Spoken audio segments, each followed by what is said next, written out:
180. Esse foi o nível de glicose em jejum do meu vizinho depois de comer o que o médico dele chamou de um jantar saudável de vegetais. Na manhã seguinte, 240. Um único vegetal fez isso. E esse vegetal está provavelmente na sua cozinha agora. Hoje eu vou te mostrar 7 vegetais que aumentam o açúcar no sangue mais rápido que doces, classificados do ruim ao absolutamente catastrófico. E o número 1 dessa lista aumenta mais o açúcar no sangue do que um donut com cobertura. Seu médico provavelmente disse coma mais vegetais, mas ele não te contou isso. Se você acredita que informações de saúde devem ser acessíveis, comente I deserve the truth e compartilhe desse vídeo com qualquer pessoa acima de 60 anos. Porque apenas 2 pessoas não vão compartilhar isso, executivos de suplementos e quem lucra com sua confusão. O que você vai ver aqui pode te poupar de aumento de medicação, dano nos nervos e anos de picos de glicose desnecessários. E fique até o final, porque o vegetal número 1 não é apenas chocante, é provavelmente o que você comeu ontem. Agora deixa eu te mostrar o que está acontecendo dentro do seu corpo. Algo que ninguém explica. Nem todos os vegetais são iguais. Alguns vegetais estão cheios de amido, e o seu corpo digere esse amido mais rápido que açúcar de mesa, especialmente batatas brancas. Elas têm uma carga glicêmica extremamente alta. Na prática, uma batata assada pode elevar sua glicose mais do que um donut. Agora vamos simplificar. Quando você come vegetais ricos em amido, seu corpo os quebra em glicose em apenas 15 a 30 minutos. Essa glicose entra no seu sangue como uma onda. Seu pâncreas entra em pânico e libera insulina. Mas depois dos 60 anos, suas células são cerca de 70% menos sensíveis à insulina. Então a glicose não entra nas células. Ela fica no sangue e começa a danificar tudo: nervos, rins, olhos e coração. E aqui está o mais assustador. Médicos estão dizendo para diabéticos comam mais vegetais sem explicar que vegetais ricos em amido aumentam o risco de diabetes tipo 2. Eles colocam espinafre e batata na mesma categoria, mas não são iguais. E essa confusão está destruindo o controle glicêmico de milhões de pessoas. E o pior, isso é totalmente evitável. Mas você precisa saber quais vegetais são o problema. E é exatamente isso que vamos fazer agora. Agora vamos aprofundar. Porque se você não entender esse mecanismo, você vai pensar que isso é apenas sobre comer menos carboidrato. E não é. Isso é bioquímica. Quando você come um vegetal rico em amido, como batata, milho ou abóbora, o que você está realmente consumindo é cadeias longas de glicose. Essas cadeias são chamadas de amido. E o seu corpo tem uma enzima específica para quebrar isso, a amilase. O processo começa na sua boca e continua no intestino. Em poucos minutos, essas cadeias longas são quebradas em moléculas simples de glicose. Agora aqui está o ponto crítico. Isso acontece rápido, 15 a 30 minutos. A glicose entra no seu sangue como uma onda. Não é gradual, não é suave, é um pico. Agora seu corpo precisa responder. O pâncreas libera a insulina. A função da insulina é simples. Ela atua como uma chave. Ela permite que a glicose saia do sangue e entre nas células. Quando isso funciona, seu açúcar no sangue se mantém estável. Mas depois dos 60 anos, algo muda. Estudos mostram que a sensibilidade à insulina pode cair em até 70%. Isso significa que a insulina está presente, mas as células não respondem. Agora você tem glicose no sangue e não tem para onde ir. E isso cria um estado chamado hiperglicemia crônica. E essa glicose em excesso começa a causar dano. Ela se liga a proteínas em um processo chamado glicação. Isso danifica nervos, rins, vasos sanguíneos, olhos e coração. Mas aqui está o detalhe que a maioria das pessoas perde. Nem todos os vegetais fazem isso. Vegetais sem amido, como espinafre, brócolis e abobrinha, têm baixo impacto glicêmico. Eles são ricos em fibras, água e micronutrientes, e não causam picos rápidos. Mas vegetais ricos em amido, como batatas, milho e ervilhas, agem de forma diferente. Eles funcionam mais como fontes concentradas de carboidratos. E quando você come esses alimentos, especialmente em grandes porções, sem proteína e sem gordura, o impacto no açúcar no sangue é dramático. Agora isso nos leva ao próximo ponto. Porque para entender quais vegetais são piores, você precisa de uma ferramenta. Um sistema de medição. Vegetal número 7. E este surpreende muita gente. Milho. Tecnicamente, milho é um grão, mas a maioria das pessoas o consome como vegetal. E é aí que começa o problema. porque quando você pensa em vegetal, você pensa em algo leve. Algo que não afeta o açúcar no sangue. Mas o milho não funciona assim. Uma xícara de milho contém aproximadamente 31 gramas de carboidratos. Para você ter uma ideia, isso é mais do que 2 fatias de pão branco. Agora vamos falar do índice glicêmico. O milho tem um índice glicêmico que varia entre 52 e 60. Isso o coloca na categoria média. E aqui é onde as pessoas se confundem. Ele é só médio, então está tudo bem. Não necessariamente. Porque o problema não é apenas o índice glicêmico, é a carga glicêmica. E isso depende de quantidade, forma de preparo e combinação com outros alimentos. Agora pense em como as pessoas comem milho. Elas não comem 2 colheres, elas comem uma espiga inteira. E uma espiga inteira é aproximadamente uma xícara. Ou seja, 31 gramas de carboidratos entrando de uma vez.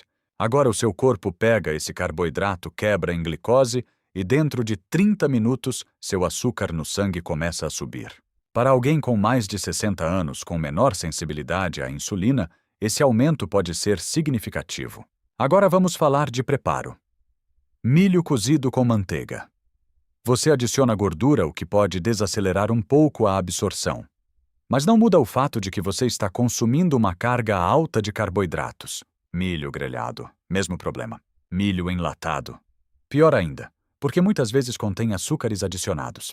Agora aqui está o ponto principal.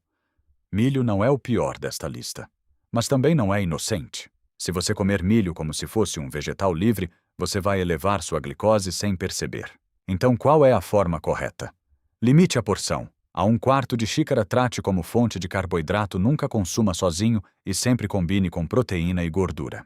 Isso reduz o impacto, mas não elimina. Pontuação 4 de 10. Impacto moderado. Gerenciável com controle. Vegetal número 6. E aqui é onde as coisas começam a ficar mais perigosas. Ervilhas verdes. Elas parecem seguras, são verdes, são naturais, aparecem em praticamente todos os planos de alimentação saudável. Mas isso é exatamente o que as torna enganosas. Porque por trás dessa aparência saudável existe um problema oculto: carga de carboidratos. Uma xícara de ervilhas cozidas contém aproximadamente 21 gramas de carboidratos e 8 gramas de açúcar. Isso é alto, especialmente para algo que a maioria das pessoas considera um vegetal leve. Agora vamos falar do índice glicêmico. As ervilhas verdes têm um GI que varia entre 48 e 54, tecnicamente baixo a médio. E novamente isso faz as pessoas pensarem que estão seguras. Mas aqui está o erro. As pessoas não comem ervilhas em pequenas quantidades. Elas comem uma xícara cheia misturadas com arroz, misturadas com massas em grandes porções. E quando você faz isso, você não está apenas consumindo ervilhas. Você está empilhando carboidratos sobre carboidratos. E isso muda completamente a resposta do seu corpo. Porque agora não é apenas um pico, é um surto glicêmico. Agora vamos falar do açúcar. As ervilhas contêm uma quantidade surpreendentemente alta de açúcares naturais. E esses açúcares são absorvidos rapidamente, contribuindo para o aumento da glicose no sangue. Sim, as ervilhas também contêm fibras. E sim, essas fibras ajudam a desacelerar um pouco a digestão, mas não o suficiente para compensar a carga total de carboidratos, especialmente em pessoas com resistência à insulina, pré-diabetes e diabetes tipo 2. Agora aqui está o que a maioria das pessoas não percebe. Quando você come ervilhas como parte de uma refeição rica em amido, como arroz, macarrão ou batatas, você está criando um efeito cumulativo. Cada fonte adiciona mais glicose, e o resultado final é um pico muito maior do que qualquer alimento isolado causaria. Agora o veredito. Ervilhas verdes não são as piores desta lista, mas também não são o vegetal livre que parecem ser. Se você gosta de ervilhas, use com estratégia. Limite a 1/4 de xícara por refeição, nunca combine com outros carboidratos densos e sempre inclua proteína e gordura. Isso ajuda a reduzir o impacto, mas não elimina. Pontuação 5 de 10. Impacto moderado, mas facilmente exagerado.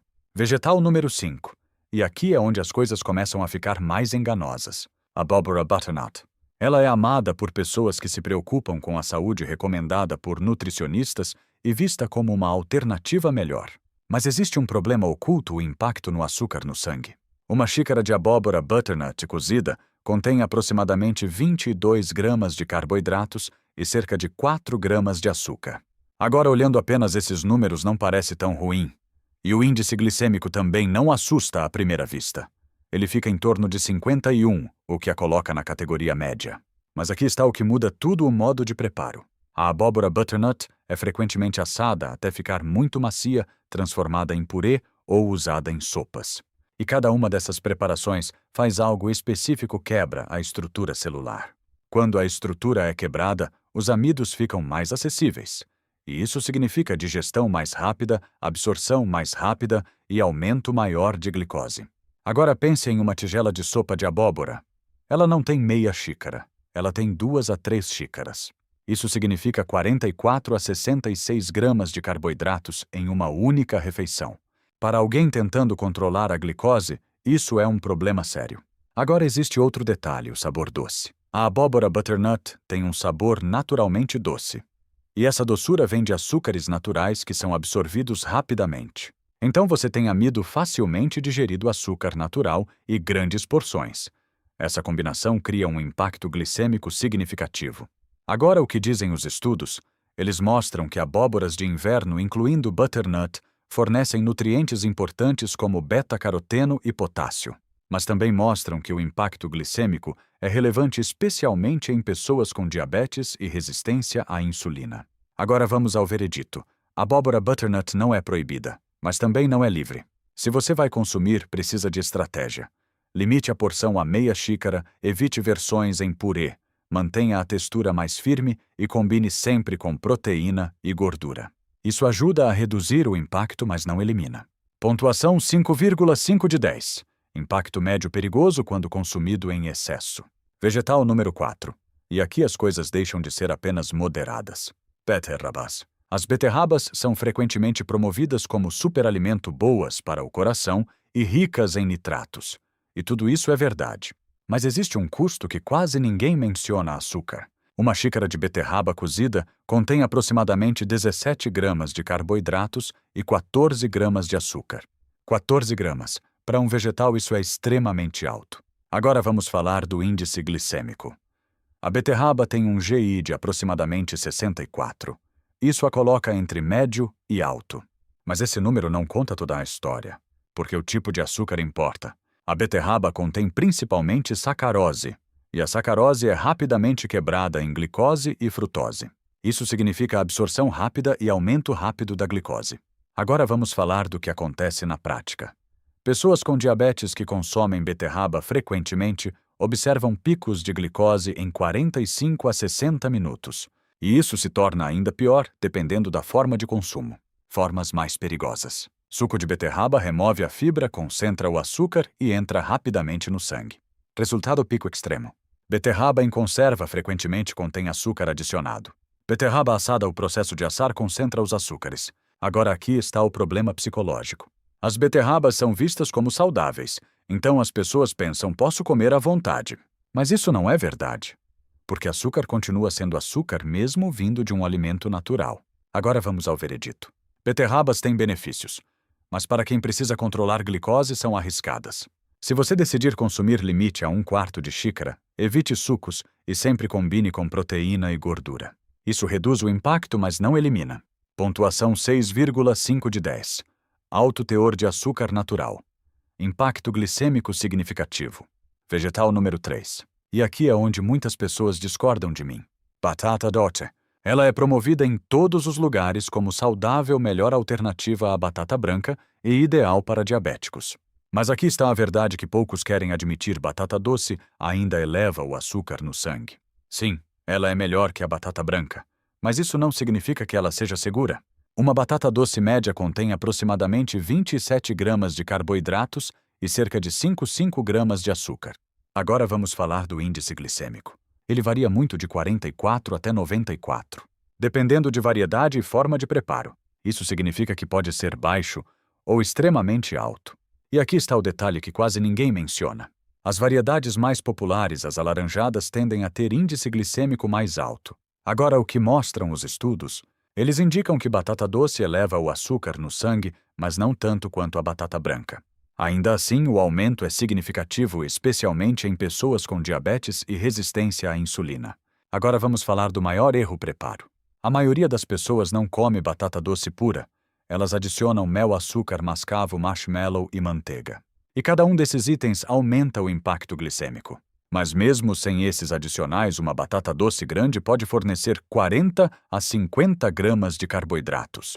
Isso é equivalente a mais de 3 fatias de pão. Para alguém com mais de 60 anos, isso pode elevar a glicose para níveis acima de 200. Agora o veredito. Batata doce não é vilã total, mas também não é segura. Se você consumir, escolha porções pequenas, cerca de 1/4 de uma batata média, combine sempre com proteína e gordura e nunca trate como alimento livre. Pontuação 7 de 10. Impacto médio a alto. Enganosamente promovida como saudável. Vegetal número 2. E este é um dos mais perigosos justamente porque quase ninguém fala sobre ele. Pastinaca. A maioria das pessoas nem sabe o que é. Ela se parece com uma cenoura branca. É usada em sopas, ensopados e pratos saudáveis. E parece completamente inofensiva. Mas não é. A pastinaca tem um índice glicêmico de aproximadamente 97. Deixe isso entrar. Isso é mais alto que pão branco, mais alto que donuts, mais alto que muitos doces. Agora vamos aos números. Uma xícara de pastinaca cozida contém cerca de 27 gramas de carboidratos. E a maior parte disso é amido altamente digerível. Agora aqui está o problema estrutural. A pastinaca é um vegetal de raiz quase completamente composto por amido. Quando você cozinha, esse amido se quebra rapidamente e entra no sangue como glicose em pouco tempo. Agora pense em como ela é normalmente preparada. Assada até ficar macia, fervida ou transformada em purê. Cada uma dessas formas aumenta ainda mais o impacto glicêmico, porque quebra a estrutura celular, facilita a digestão e acelera a absorção. Agora existe outro problema. Ninguém te avisa. Pastinaca não aparece em listas comuns de alimentos a evitar. Ela aparece em receitas saudáveis em dietas equilibradas. E as pessoas consomem sem saber o que está acontecendo. Então, o que acontece? Elas comem, a glicose sobe e elas não fazem conexão. Agora aqui está o ponto crítico. Quando a pastinaca é misturada com outros vegetais, ela contribui com a maior parte da carga glicêmica da refeição, mesmo que o resto seja saudável. Ela domina a resposta. Agora o veredito. Para quem precisa controlar glicose e evitar, é a melhor opção. Ela não oferece vantagem significativa comparada a vegetais de baixo índice glicêmico, mas oferece alto risco. Se ainda assim quiser consumir limite extremamente pequeno sempre com proteína e gordura. Mas honestamente, não vale a pena. Pontuação 8 de 10. Índice glicêmico extremamente alto. Perigo oculto. Vegetal número 1. E este é o pior de todos. Batata branca, especialmente batata russet. Mas na verdade, quase todas as variedades têm o mesmo problema. E aqui está a verdade que poucos médicos enfatizam. Batatas podem elevar o açúcar no sangue mais do que um donut. Sim, mais do que um donut. Agora vamos aos números. O índice glicêmico da batata russet varia entre 85 e 111. Isso está fora da escala. Para comparação, glicose pura igual a 100 purê de batata igual a até 108, ou seja, pode ser pior que açúcar puro. Agora uma batata média contém cerca de 37 gramas de carboidratos. Mas o problema não é apenas a quantidade, é a velocidade. A batata é composta principalmente por amido rico em amilopectina. E esse tipo de amido é digerido extremamente rápido. Quando você cozinha a batata, acontece algo chamado gelatinização do amido. A estrutura se rompe. E isso torna o amido ainda mais fácil de digerir. Então, o que acontece? As enzimas digestivas, especialmente a amilase, quebram esse amido em glicose em minutos. E essa glicose entra no seu sangue como uma onda massiva. Agora vamos observar o que acontece no seu corpo.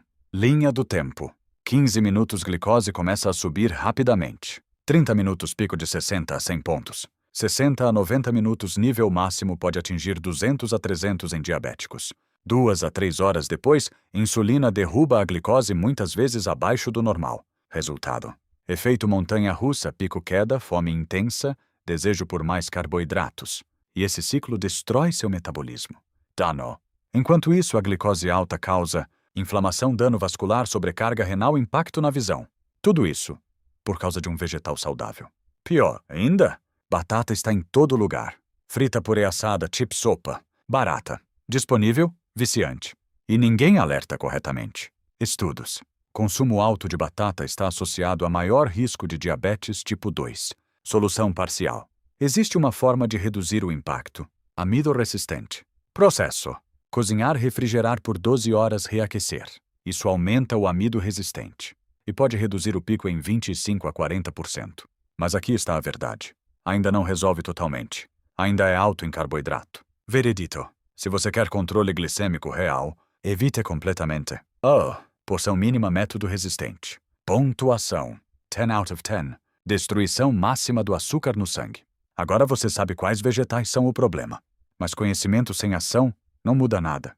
Então aqui está exatamente o que fazer. Simples, prático e baseado no que acabamos de ver. Passo 1: eliminar batatas brancas. Este é o mais importante. Se você quer controlar seu açúcar no sangue, elimine completamente as batatas brancas. A menos que você esteja disposto a usar o método de cozinhar, refrigerar, reaquecer. E mesmo assim limite a 1/4 de xícara, porque o impacto glicêmico ainda é alto. Passo 2: reduzir vegetais de alto risco. Isso inclui pastinaca, beterraba, batata doce. Você não precisa eliminar totalmente, mas precisa controlar a porção. Máximo de 1/4 de xícara por refeição, nunca como prato principal. Passo 3: tratar alguns vegetais como carboidrato. Isso muda completamente a forma como você vê a comida. Vegetais como milho, ervilhas e abóbora não são livres. Eles são fontes de carboidrato. Então, conte como carboidrato, não acumule no prato, não combine com outros carbos. Passo 4: foco em vegetais de baixo impacto. Base da sua alimentação deve ser vegetais de baixo índice glicêmico, como espinafre, brócolis, couve, abobrinha, pepino, pimentão. Esses alimentos não causam picos, são ricos em nutrientes, protegem sua saúde. Passo 5: regra de combinação. Nunca coma vegetais ricos em amido sozinhos. Sempre combine com proteína, gordura saudável. Isso desacelera a digestão, reduz pico de glicose. Exemplo: batata sozinha, seta GI altíssimo, batata mais frango mais óleo, seta impacto reduzido. Passo 6: ordem dos alimentos. Isso muda tudo. Coma nesta ordem: proteína, vegetais sem amido, carboidratos. Espere 10 minutos antes de comer carboidrato. Isso pode reduzir o pico de glicose em até 70%. Passo 7: horário. Nunca coma vegetais ricos em amido à noite, porque a sensibilidade à insulina é menor. Então, café da manhã ou almoço, seta aceitável, jantar, seta evitar. O que esperar? Se você seguir isso: 3 dias, energia mais estável 1 semana, glicose em jejum começa a cair 2 semanas, melhor resposta pós-refeição 1 mês, melhora no HbA1c, mas apenas se você for consistente. Agora, antes de terminar, você precisa evitar alguns erros críticos, porque mesmo sabendo tudo isso, muitas pessoas ainda falham, não por falta de informação, mas por aplicação errada. Erro: um é vegetal, então é saudável. Esse é o maior erro de todos. Durante décadas, você foi condicionado a acreditar que todos os vegetais são bons, mas acabamos de provar que isso não é verdade. Alguns protegem seu corpo, outros sabotam seu controle glicêmico. Erro 2: é natural, então é seguro. Batatas são naturais, beterrabas são naturais, mas isso não significa seguro para diabéticos. Natural não é sinônimo de baixo impacto glicêmico, controle de açúcar. Erro 3: ignorar porções. Mesmo alimentos menos ruins podem se tornar problemáticos. Se você comer porções grandes repetidamente, você ainda terá picos de glicose. Erro 4: comer isolado. Comer vegetais ricos em amido sozinho é uma das piores coisas que você pode fazer. Sem proteína, sem gordura. Seta absorção rápida, seta pico alto. Erro 5: preparo errado. Alguns métodos aumentam drasticamente o impacto glicêmico por cozinhar demais, adicionar açúcar. Isso transforma um alimento moderado em problema sério. Verdade final: seu corpo não responde a marketing, não responde a rótulos, não responde à tradição. Ele responde à bioquímica. Durante anos, você ouviu: coma mais vegetais. Mas isso foi uma simplificação perigosa, porque o tipo de vegetal importa. E muito. Alguns vegetais protegem sua saúde, outros destroem seu controle glicêmico. Seus avós não comiam grandes porções de batata diariamente, nem vegetais ricos em amido o ano todo. Eles comiam sazonal, porções menores. Mas hoje, esses alimentos estão em todo lugar. E estão sendo tratados como alimentos livres, mas não são. Mensagem final: seu corpo quer estabilidade. Suas células querem responder à insulina, mas você precisa parar de sobrecarregar com alimentos de alto índice glicêmico. Agora eu quero saber de você. Qual desses vegetais você vai reduzir primeiro?